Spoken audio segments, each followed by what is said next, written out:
On your ones and twos. Cheers, everyone. We'll do the, what's his face? Forgot his name. You know what I mean? Leonardo DiCaprio. You know? One of them. Do the face again.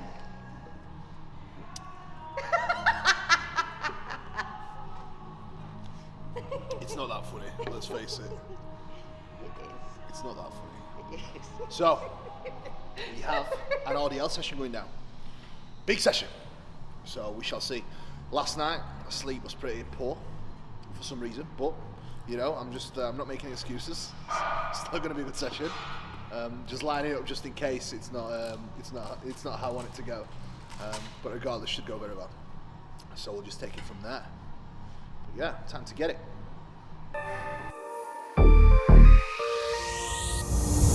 On track, now we gon' way up. W's as easy as a layup.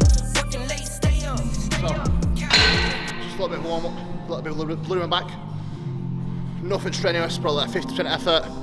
Only reason why I do a little bit of this is before I go into a compound movement, I like to have a little bit of blood in across my back already. I find it allows me to stay a lot tighter and not even so much develop a better connection, as the connection comes through proper movement patterns. It's just more of a case of my back feeling a little bit safer whilst it has a little bit of blood in there, you know. So that's definitely the reason why I like to implement this in. So with RDLs, to the right, Meg, right. So what you'll find is with the RDL as well, I like to pretty much stiff leg my first rep up. I find that walking out, you're just missing a rep, you're wasting a rep. So I much prefer basically just going off the floor. So get it in, guys. Let's fucking go.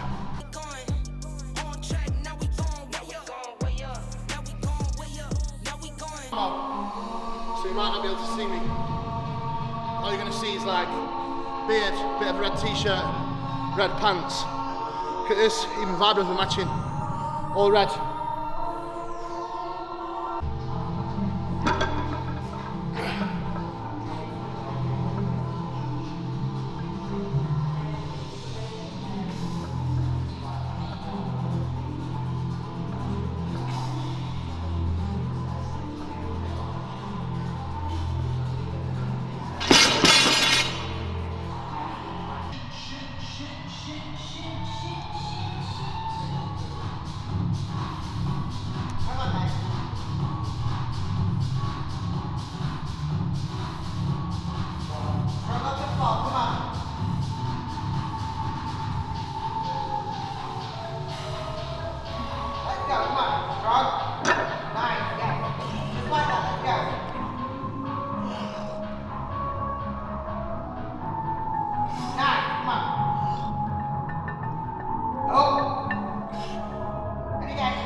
Get tight now!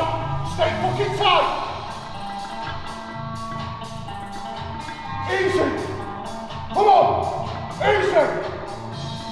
Yes! Strong, come on! Yes! Drive the hips back, come on! Yes! Come on again! Easy, yes, yes! Walk out, that's it, good. So, definitely getting there. As you can see, that last rep, it probably looked easy to you guys, but if you watch it back nice and slow, at the very top, my form started to break down. With movements like an RDL deadlift squat, I definitely advise against going to failure, total failure.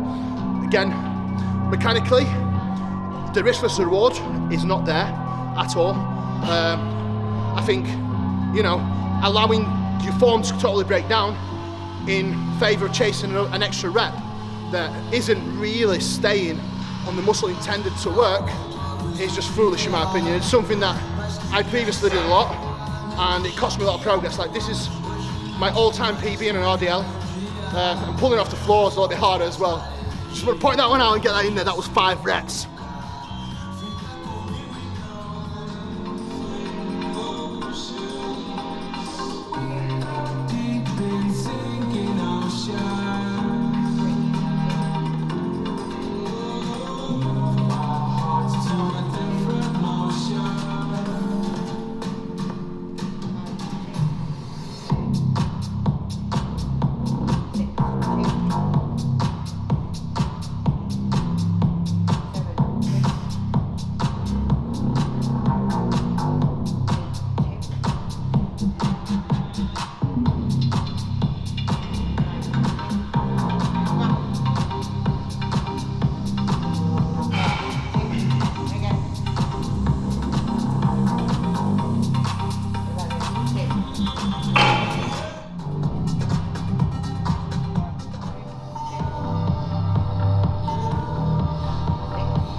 Down, come on. Yes. Come on, mate. Good.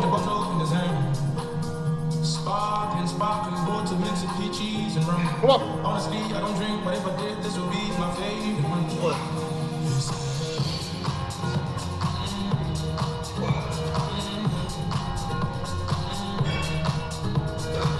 Come on. Come on. Strong, perfect, good.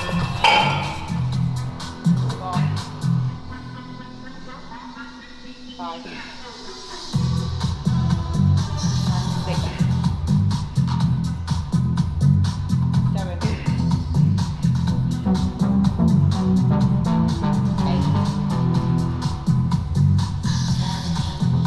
9. Come on.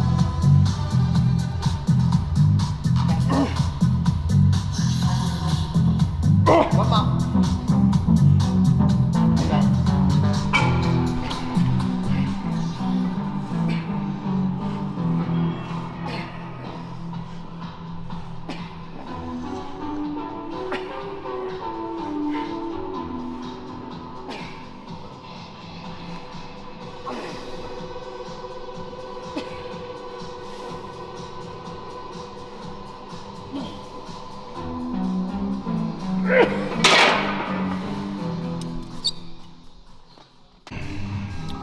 Hey everyone, a little bit of a prep update.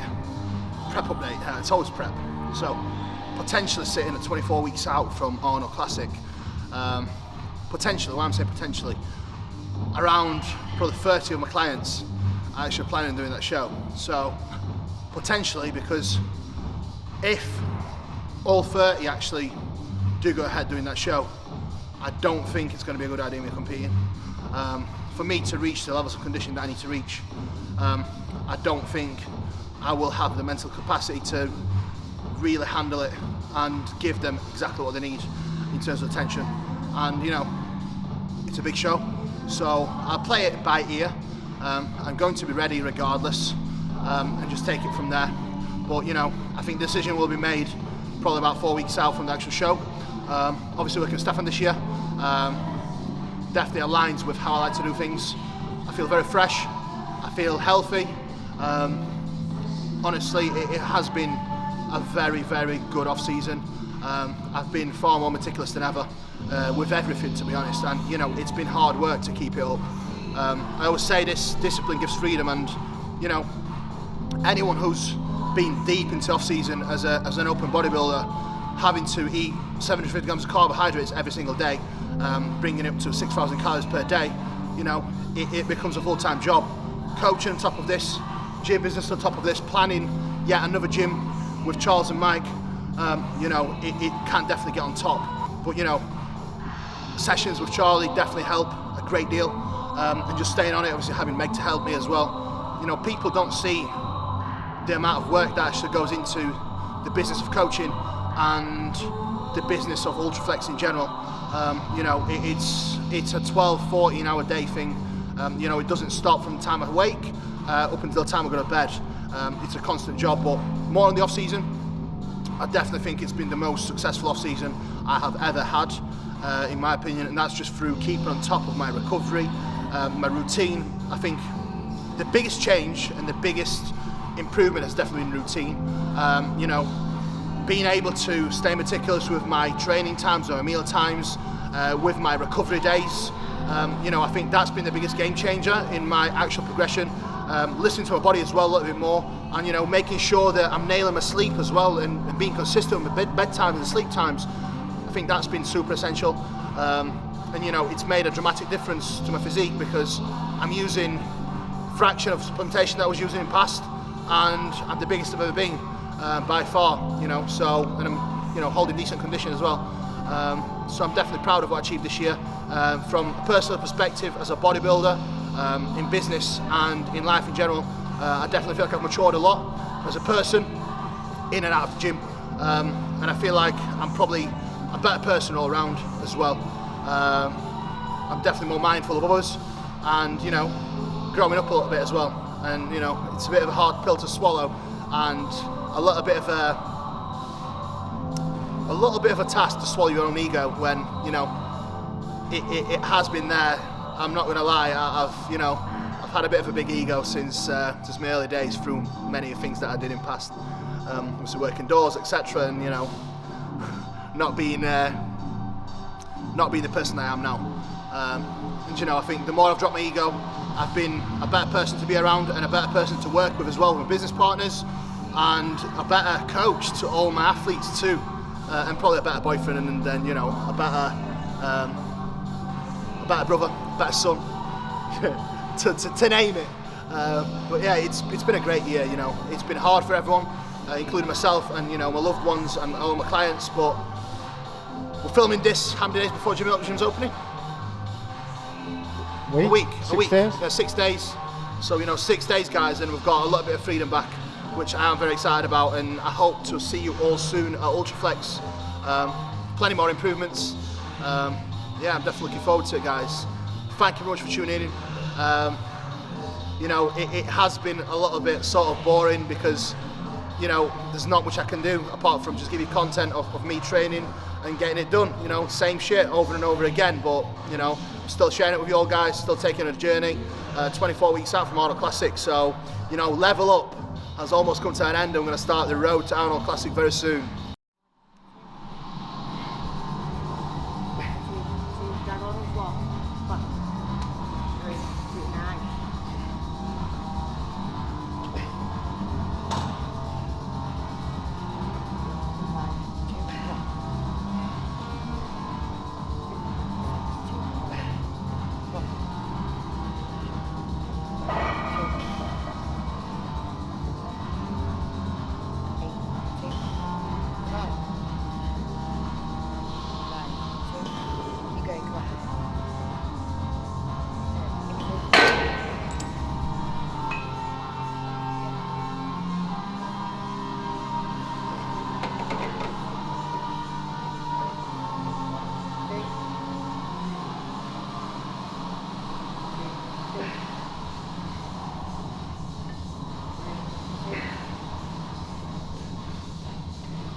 Come on, drag. 5, 2, come on. 2. 2, come on. 8, 2. Pull back. Come on, one more. Let's go. Finish that.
drive them all the way through, yes. Perfect reps, good. Come on. Yes. Good. Strong. Come on. Certain machines, especially the hammer strength ones, rows in particular, are definitely done in a way where you have to almost modify how you use them. So that machine in particular, for me, at that angle leaning in, it's a perfect upper back machine. Almost like an upper back chest supported row. You know, the way the handles are semi-pronated, it's ideal as it diverges out as well. So obviously start in this position and then you diverge out, which allows you to really get good retraction. So if we are to choose a decent upper back row that's not Prime or Cybex or Atlantis, we'll go for this one here. So, you know, I've pretty much touched most of these machines whilst obviously we've been running the setup. So this is in a placement of the extreme row. So for now, we're going to run up this for a while and try and hit some decent load on that. But that felt actually really, really good today. Especially the way it diverges out, you know, addition of that pan there is perfect. I just wish they made it like that. Put it on 82, please. I'm going full on grizzly bear mode. I'm going to grow a big beard back. I'm going to keep it trimmed though, you know, she's been trimming it actually. I'm due a haircut, but, you know, I don't want to spoil you too much.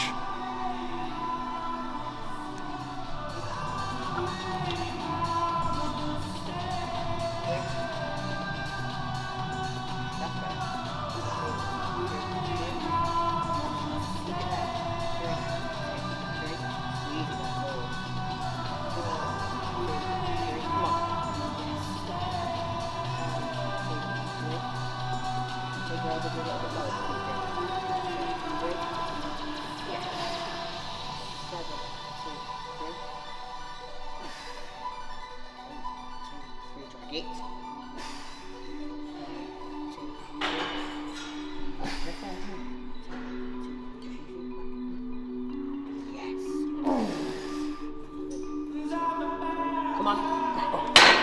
It's harder, 3 seconds. So, you might think this is a bit of a weird pull down.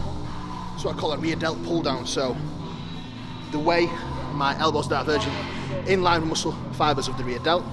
And again here, keeping my shoulders forward in front of my ears and not really seeing any retraction at the scap. So I'm immobilizing all my upper back muscles to favor the rear delt. For me, a rear delt row or a rear delt pull down is by far the best move you can do for your rear delts.